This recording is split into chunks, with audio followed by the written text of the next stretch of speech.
Bonjour Marc Fiorentino. Bonjour. Quelle nuit alors, décidément, historique. Oui, historique, il faut être clair sur ça, hein. On est dans un événement, il ne faut pas le minimiser, on est dans un événement qui est un événement historique d'un point de vue politique, d'un point de vue économique, d'un point de vue financier. C'est quelque chose de phénoménal qu'on vit une fois dans sa vie. D'ailleurs, les niveaux d'ouverture des marchés sont des niveaux de décrochage qu'on n'a jamais vus, hein. 11% de baisse à l'ouverture de Paris, c'est du jamais vu. Sur les marchés à terme, la baisse sur le sterling, on ne l'a jamais vu de l'histoire du sterling. Ouais. Et on retrouve au niveau de 1985. Donc on est aujourd'hui entrer dans une zone d'incertitude à court terme, hein, ce qui donne la volatilité sur les marchés, mais surtout on est entré dans une zone d'incertitude à moyen et long terme. Ce qui est très important, c'est d'expliquer aux gens qu'aujourd'hui, rien ne se passe. C'est-à-dire qu'on va devoir passer par des phases qui vont être extrêmement longues. D'abord, il faut que les Anglais aient un nouveau gouvernement, puisque David Cameron vient de va démissionner. Ensuite, il faut savoir si le Parlement va être d'accord pour entériner les résultats du Brexit. Derrière, il va falloir que le gouvernement décide de déclencher l'article 50, c'est-à-dire la demande officielle de sortie du Brexit. Ça peut demander des mois, il ne se passera rien avant janvier-mars. Et ensuite, on a 2 ans pour négocier avec eux. Donc ce qu'il faut dire, c'est que pendant 3 ans ou 4 ans, il ne se passera rien. C'est-à-dire que l'Angleterre continuera la Grande-Bretagne. Mais le problème, c'est que ça a déclenché une onde de choc qui va déclencher une incertitude. Et puis derrière, on a les élections espagnoles. Est-ce que derrière la Catalogne va demander son indépendance? Est-ce que l'Écosse va demander son indépendance? Est-ce que la Pologne va vouloir sortir de l'Union européenne? Donc incertitude politique aussi du point de vue de la construction européenne. Incertitude politique totale. Je dirais que c'est peut-être ça l'élément principal, hein. On rentre dans une période d'incertitude politique totale. On rentre dans une période d'incertitude économique. Il faut dire qu'on est à un moment où la reprise est extrêmement faible.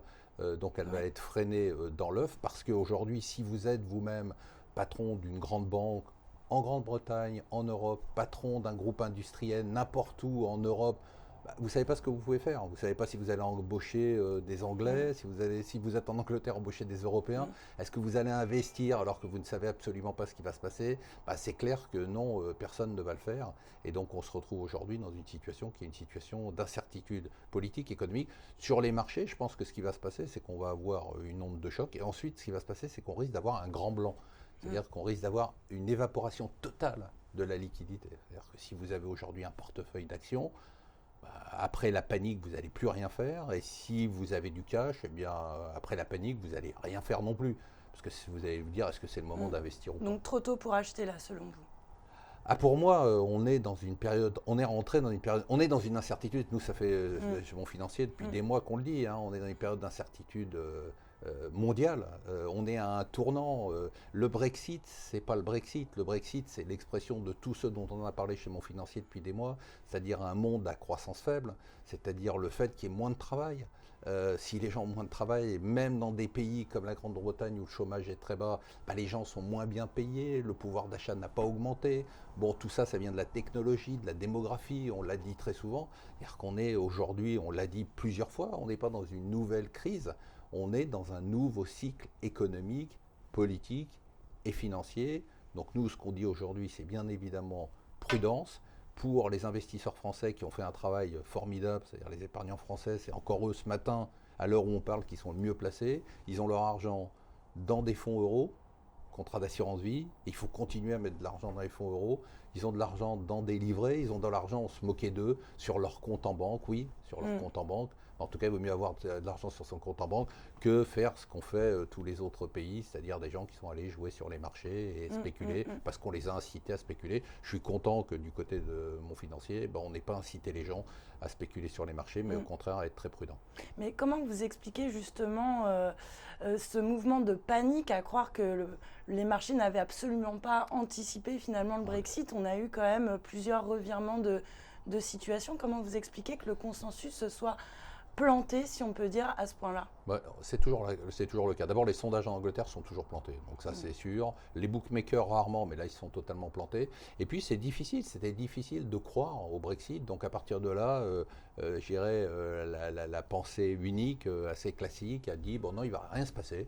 Et puis on a eu ce truc incroyable, c'est-à-dire une remontée de 7% du CAC en quelques jours. un sterling qui est monté à 1,50, enfin des mouvements qu'on n'a pas compris, et on en a parlé dans nos newsletters à chaque fois pendant 3-4 jours en disant mais pourquoi, enfin, pourquoi cette excitation, pourquoi cette euphorie.